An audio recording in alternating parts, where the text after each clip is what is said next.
What's going on, YouTube? We're back again at the range trying to make another video. I got my Mossberg MVP out and my Remington 700 30-06 out, trying to go the distance again. But I wanted to say something first. I am a small channel, I have small means, I try to give good content. I appreciate every person that subscribes and every person that gives me a like and every person that gives me a comment. I appreciate that so much. I appreciate you guys. Again, thank you again. Now we're going to talk about a couple of the new modifications I did to my Mossberg and show you what it did at 100 yards. And granted, I am not the best shooter, but I am learning. I am self-taught. I watch a lot of YouTube videos which have helped me a lot, and I hope this video helps you a lot. Again, thank you guys for subscribing. If you like this video, give it a thumbs up. If you don't, see you later, bye-bye.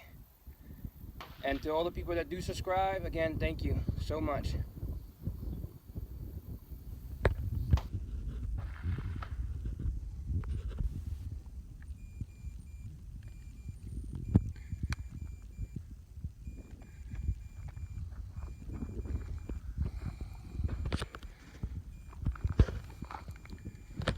Alright, let's start from the front.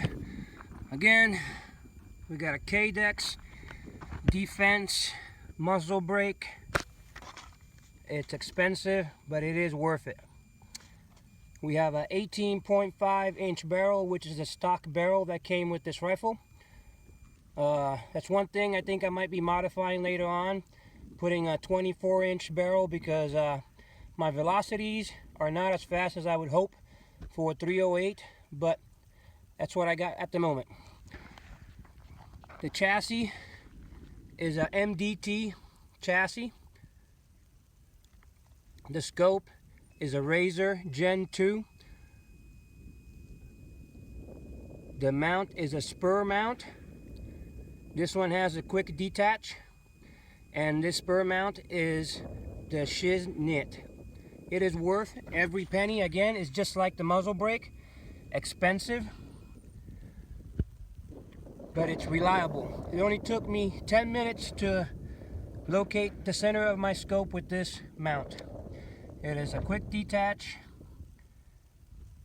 I am on a 20 MOA Picatinny rail. I have in front, it did not come with that Picatinny rail. I added that Picatinny rail because I wanted more stability. I had a different bipod, a Black Hawk Defense bipod. I went ahead and got this Atlas bipod because I wanted the extra modularity and the extra angles on it. And so far, this is the first time I'm using it, and I'm enjoying it. I like it a lot. This is the first time also that I'm using a sunshade. I've never used a sunshade till today. I have an ergo grip that did not come with the stock. I changed that out because I have big hands and I wanted a fat grip. This cheek weld was a little bit shorter, so I modified it, added 1.5 inches of length to it. This extra shoulder stock was not the original one that came with this rifle. It came with a Magpul shoulder stock, which I replaced to this one. I wanted a little bit more weight and rigidity in the back, and I wanted also the modularity of the back. This black piece right here in the center added 1 inch to the length of pull, so I can't extend the length of pull on this stock. I can only leave it right there. So I had to extend the length of cheek so I could actually sit down and have a proper cheek weld. I just zeroed the rifle at 100 yards with Federal gold match ammunition at 175 grain. I'm fixing to take her out to see how far it shoots. This has a better BC than the 168 grains. The 168 grains were 462 and these are 505s for BC. Now, it has a sling attachment here in the back. Also, I made this sand sock, well, sand rice sock. Has a 10 round magazine It came with two 10-round magazines. Has a nice bolt, a big knob that you can grab. Has a fluted, I don't know if you can see that, but it has a fluted bolt catch, or fluted bolt. And that is my Mossberg MVP. Sorry if the picture quality, again, it's not that good, but this is all I got. Okay guys, once I zeroed the rifle, which are all those rounds in the middle, it took me a second to zero it because I just put the scope on it. I got it down.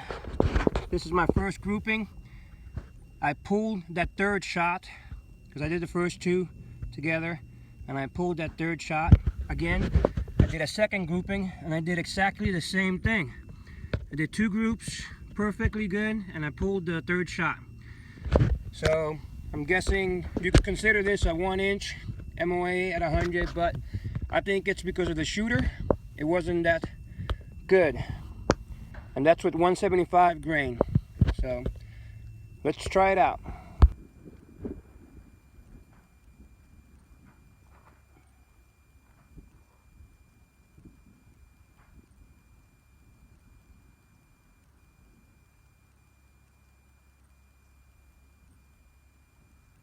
Going to 900.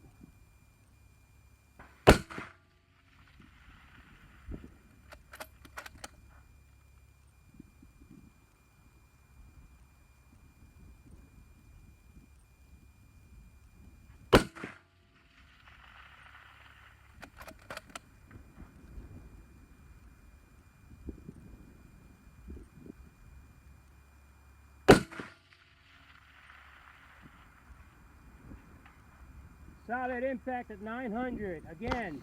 All right, one last thing. Without my buddy Fred at US Optics, I wouldn't have this Vortex Razor Generation 2 and spur mount. He did a good job for me. He gave me a good deal. He's here in Texas in Grand Prairie.